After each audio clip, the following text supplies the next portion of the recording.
Take a guess at what's on the front pages of most of the newspapers this morning. Well, they're leading on last night's England victory against Ukraine. The Daily Express headline reads, 2 games from glory, alongside a picture of an ecstatic England captain, Harry Kane.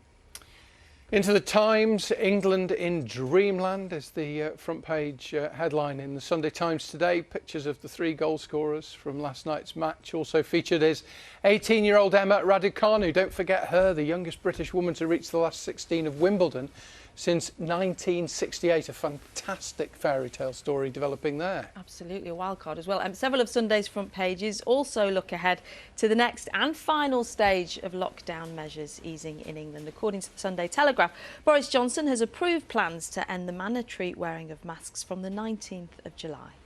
And the most read story on the BBC News website is about the Prince of Wales, who has revealed some of his favourite songs, including Don't Rain on My Parade by Barbara Streisand, as part of a special hospital radio show to thank NHS staff and volunteers. Interesting. It's interesting. It's a great song, to be fair. It is. Inside some of the papers, football dominates last night's football. There's no story here. It just says day of joy. Pinch yourself, we're in the semis. This is England, obviously. Lots of different pictures from all around, obviously, of one from the game. Fans in different places, all celebrating last night. That's inside the Mail on Sunday.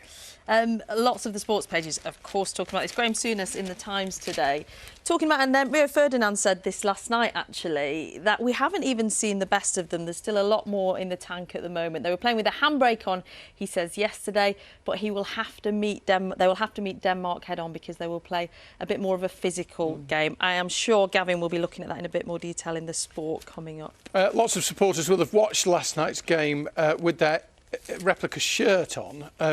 Few will have as many as Pete Hammond, top football fan. He's got 367 replica shirts.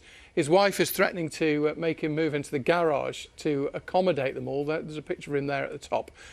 He's got 24 England shirts from down the years, and if I just lift that up, oh, sorry, I'm chasing the camera. There he is with his favourite one, which is a third choice kit from back in 1990-something, which I think Alan Shearer and Gareth Southgate himself would have worn. Yeah, you can just imagine his wife. That's nice, dear.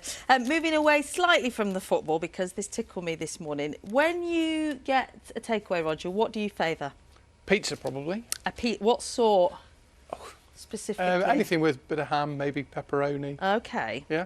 I got some tacos yesterday. Now, this is research into what your takeaway says about you, and the psychology behind You've put on a your few pounds in takeaway. my Yeah, case. and I love this headline, Sigmund Fried.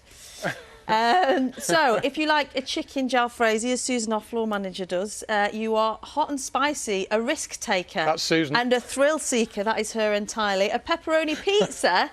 Caring and uncomplicated. Oh, that's good to know. I think that's good, Roger. What about you with your tacos? Well, this is interesting. People who enjoy this from Mexico have a tendency to be a little bit serious, but have a dry sense of humour. Don't you think it's interesting that it reflects it? And Gavin, I asked earlier, he's a fish and chips man. People who like fish and chips, it's the preserve of the content. It's a meal that provides consistent flavour. Well, that's because you know what you're going to get, don't you, Gavin? That's right. If you have fish and chips, you know you're going to get a nice bit of steady, stodgy food. And we probably know what we're going to get in the sport this morning. Completely right. And content, as you say, with this. This is, I mean, look at this image here. Jordan Henderson, the centre of it all. A long time to wait for his first goal for England when they beat Ukraine last night, as we've been talking about. I mean, what a match.